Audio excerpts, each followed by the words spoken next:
بسم اللہ الرحمن الرحیم۔ السلام علیکم احباب، ایک سوداگر نے بازار میں گھومتے ہوئے ایک عمدہ نسل کا اونٹ دیکھا۔ سوداگر اور اونٹ بیچنے والے کے درمیان کافی دیر تک گفت و شنید ہوئی اور آخرکار سوداگر اونٹ خرید کر گھر لے آیا۔ گھر پہنچ کر سوداگر نے اپنے نوکر کو اونٹ کی زین اتارنے کے لیے بلایا۔ نوکر کو زین کے نیچے ایک مخملی تھیلا ملا، جسے کھولنے پر قیمتی ہیروں اور جواہرات سے بھرا ہوا پایا۔ نوکر چلا کر بولا، آقا آپ نے اونٹ خریدا ہے، لیکن دیکھیں مفت میں کیا آیا۔ سوداگر بھی حیران ہوا۔ اس نے اپنے نوکر کے ہاتھ میں ہیرے دیکھے جو چمک رہے تھے اور سورج کی روشنی میں اور بھی زیادہ جلملا رہے تھے۔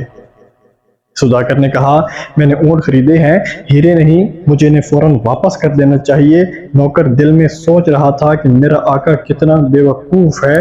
بولا، مالک کسی کو کچھ پتہ نہیں چلے گا، ہیرے رکھ لیں۔ لیکن تاجر نے ایک نہ سنی اور وہ فوراً بازار پہنچا اور اونٹ دینے والے کو تلاش کر کے اس کو مخمل کا تھیلا واپس کر دیا۔ اونٹ بیچنے والا بہت خوش ہوا، کہنے لگا، میں بھول گیا تھا کہ میں نے اپنی قیمتی پتھروں کو زین کے نیچے چھپا رکھا ہے۔ اب آپ کسی ایک ہیرے کو بطور انعام منتخب کر سکتے ہیں۔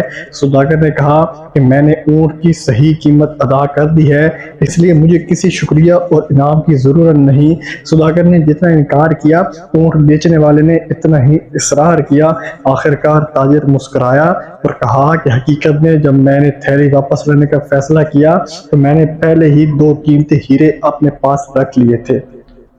اس اعتراف کے بعد اونٹ بیچنے والے کو غصہ آ گیا۔ اس نے فوراً ہیرے اور جواہرات گننے کے لیے تھیلا خالی کر دیا، لیکن اس نے بڑی الجھن میں کہا، میرے سارے ہیرے یہاں ہیں، تو سب سے قیمتی 2 کون سے تھے جو تم نے رکھ لیے؟ سوداگر نے کہا، میری ایمانداری اور میری خودداری۔ احباب، میں امید کرتا ہوں آج کی ویڈیو آپ کو اچھی لگی ہوگی۔ اگر ویڈیو پسند آئے تو پلیز میری ویڈیو کو لائک اور میرے چینل کو سبسکرائب کر دینا اور بیل آئیکن کے بٹن پر کلک کر کے آل پر کلک کر دینا تاکہ ہر آنے والی نئی ویڈیو کو نوٹیفیکیشن آپ تک پہنچ سکے۔ ملتے ہیں انشاءاللہ نیکسٹ ویڈیو میں، تب تک محمد اسلام کو دیجیے اجازت۔ اللہ حافظ۔